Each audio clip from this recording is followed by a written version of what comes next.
Well, good afternoon. We're here once again at the PRI show here in Indianapolis, Indiana. Saturday afternoon here in the Lucas Oil Stadium, joined by special guest Charles Poosch. And Charles, big news announced last week here for you.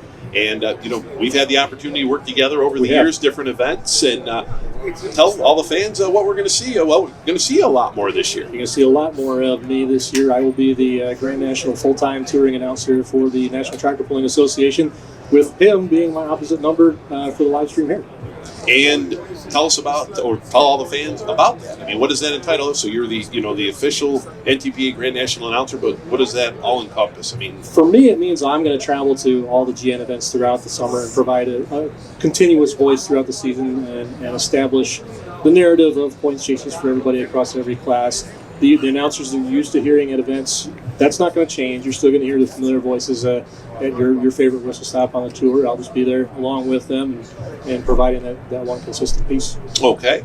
And tell all the fans, how did Charles get all rolling in this deal? How did you same as me, how did we get going here in this sport, this wild and wacky sport that we love? I grew up a lifelong fan of the sport, but I didn't know anybody growing up doing it. I didn't have any family who was in it, no family, friends, nothing of that nature. I just went to the local fairgrounds as a little kid with my father, and just something about it stuck. And went all the way through school, graduated college, and when I came back home, there was a local antique club getting started.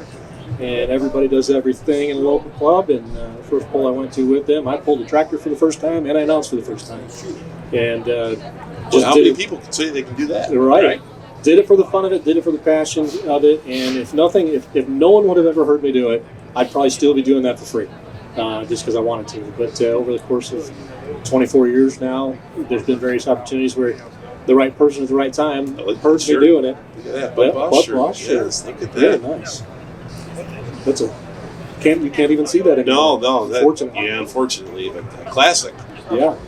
But the right person at the right time would come along and give me a new opportunity to elevate my program and what I'm doing, and happened again this summer. I never would have. I can't tell you it's a dream come true, because prior to this summer, I would have never dared to dream that big. I didn't know how to think that way. Right now, I mean, you've done bigger events over the years. Sure. I mean, we've seen you Rockwell, Iowa. You've done that. We've done Langford, New York together. I mean, you've done some big events.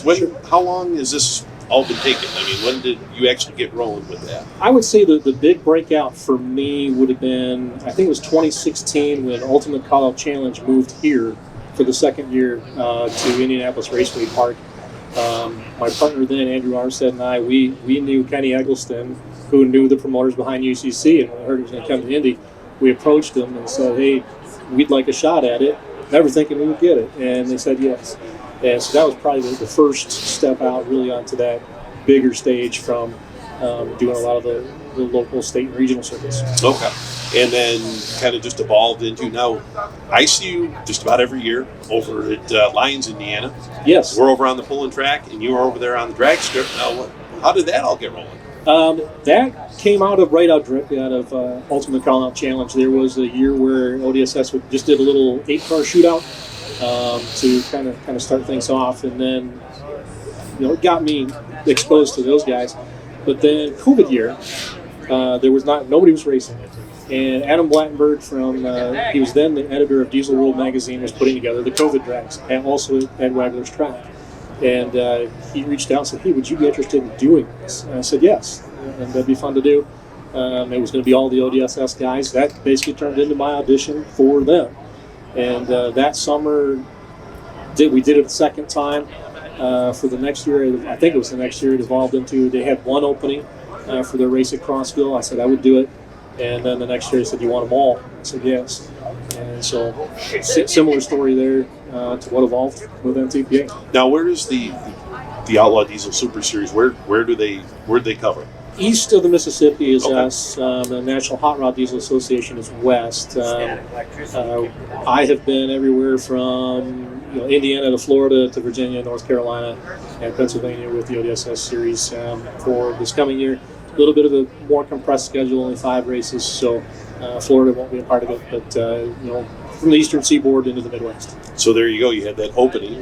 That just worked out perfect. It worked out. And it's going to work out for this summer, that I'm largely going to be able to do both those series. I'll be able to keep doing That's what I was going to say. Yeah, ODSS and do NTPA. Yeah. Very cool. Very cool. Funny how things work out, isn't it? Yeah, You play this game long enough, it eventually kind of turns around. It's remarkable how you're able to look at a calendar and for once everything falls into place the right way. Yes, because that never happens. No. It's like, oh, geez, look, I'm done. Yeah.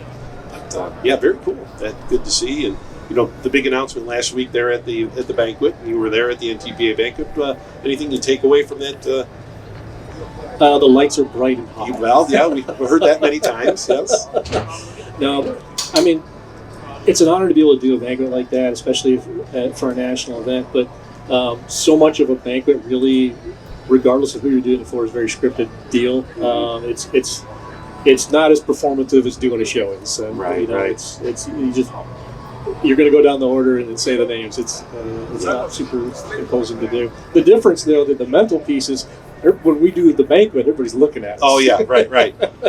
My favorite part is always the Hall of Fame. That is always the part, and unfortunately, it's always at the end. Right. But I guess that's the way you got to do it. But I just every year just look forward to looking back and see who's going to be there. Yeah, it's just amazing. This year with the Hall of Fame, like I told you last week after it was over, so if you would have told me I would have been on the same stage at the same time, so Les Houck and Dave Grimm. Yes. I would have said no way. Never, never. And I saw Dave walking up there, and it was like, wow, it took me back, 40 years. Yeah, and indeed, he picked the mic up, and it was like it sounded the same. Yeah. So why aren't you still doing this? Just rolled it, and so yeah, that was very cool. And then of course the Johnson brothers. Yes. Seeing them there that weekend, and just really cool to see. Yeah. Happy with it. Yeah, good people, and like I say, so moving forward here, the NTPA Grand National Circuit, I know everything's kind of getting plugged out, and they've got the, the schedule they're working on. And what are you looking highlight-wise? Is there any event that you're like, man, finally get to go here? Or I'm going to knock out 3 bucket lists hooks really in one season. I've been to Bowling Green several times, but to get a chance to be on mic, that's going to be great. And then Chapel Hill and Tulsa. Those are probably the big 3.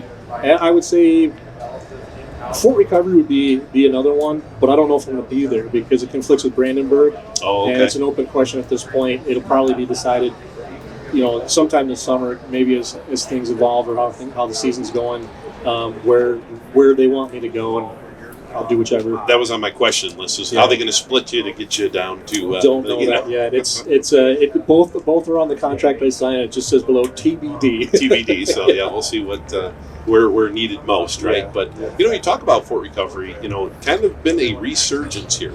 They've got a new group, younger guys coming in and pulled the year. I mean, that's just impressive. I mean, heard them called last week, and it was like, wow, these guys are, and it's so cool to see the next generation taking that bull. Because was Arnie Bomer, wasn't it, that ran that event for years and years? And I'm probably saying it wrong, but but that next generation, and they've come in and they want this event to be, and that's really cool. To hear them come on stage and discuss what it takes to pull off something like that. And they mentioned they got their volunteer staff is like 350 or 400 people, and I've dabbled in the promoter sphere a little bit. It's we pulled off. We did it with 12. I mean, yeah. How do you get get 300 people to agree to do this? Yeah, and like Dave Schultz, talking to him, Bowling Green, and he had mentioned about how they delegate, how everything just flows so smooth down there because everybody's got what they have to do.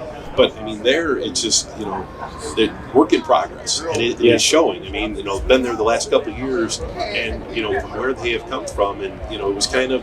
They had the 2 Grand Nationals, and things kind of became a little stale. You had the same classes every year, but they have come in, they've changed things up. One single event now, and 3 sessions, and they've really added some neat, exciting classes.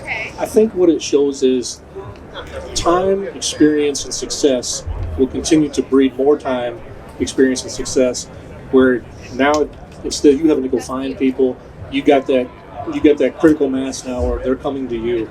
And that's the success of events such as those. And one of the coolest things, they still got this silo in the back. That's a new You always know. Iconic photos. Every time. Every time. Every time you see that, it just takes you back, and you're like, there they are, And they've gotten, they've changed up a little bit, but they're still. But yeah, no, that's always a great event to go to. And of course, got the Enderley at the end of the year, where things kind of conclude there for the NTPA. So I mean, yeah, this is going to be a fun schedule here for you. It's going to be a blast. It's going to be a blast. The way the schedule and what NTPA has done with their scheduling to try to get these events to basically be a Thursday, Friday, Saturday, or a Friday, Saturday only. Had the schedule been constructed in the same way as it was 10 years ago, I don't think I'd be sitting here right now. I would have had to say I can't do this. Still have a day job, still got bills to pay.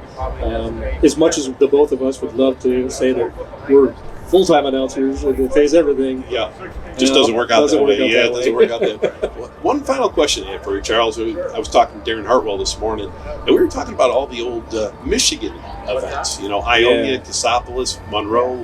What happened there? It just kind of they just worked themselves. I mean, for staples on the Grand National circuit for all them years. And I don't know exactly what it came down to. A lot of times for these fairs, a lot of them are not for profit or non-profit. And sometimes pricing becomes a thing. Ionia's still doing a poll. It's gone back and forth between West Michigan Pullers and Thumb Track Pulling Association. It still happens. Okay. Monroe still goes on. They do their own fair sanction classes one day, and NTPA is still there. It's a regional hook these days. Cassopolis, I think, is still a regional or state hook. Some of them are there. The old Lapeer. Or Emily City poll. They used to kind of start the state season up there, but Joe Stocks used to promote. There's some rumors that they may come back. Oh, okay. All right. Well, and new event this year, kind of dabbling in the Grand National circuit, the Dora. Yeah, Jim Shandorf, he's been running as a regional. He started that COVID year. He's like, heck with it, we're going to do a poll. And has built it up now, and he's got to take himself to a point where he's added, I believe, 2 or 3 Grand National tests. I think 2. Yeah, we got semis and light mods, I think. Yep, and then the regional classes will fill in. But there's a promoter that stepping up and building that. It's good to see. Yep, and Rockwell's another story. He's done the same thing. They started with another organization, came over, we're doing regional, and have now built it to where they're, for all intents and purposes, they're not a super national. They might as well be. Right. They've got everything there. Well, and they've got their date. Where before it was July, kind of moving around, and then they finally they narrowed it in, and here we go. So once you get that date set, you're pretty much good to go there, and everybody knows that 1st of August, here we are. That's right. It builds that consistency. It's top of mind for your fan base. They know every year, I don't have to go hunting for it. I know that's where it is. Absolutely. Well, Charles, I know you had to get on the road here. Thank you. And thanks for spending a little bit of time with us here at Full Pull Live. Once again, we're here at Lucas Oil Stadium, here at the PRI show here in Indianapolis, Indiana. Once again, Dan Baer joined by Charles Poosch here this afternoon. Thank you.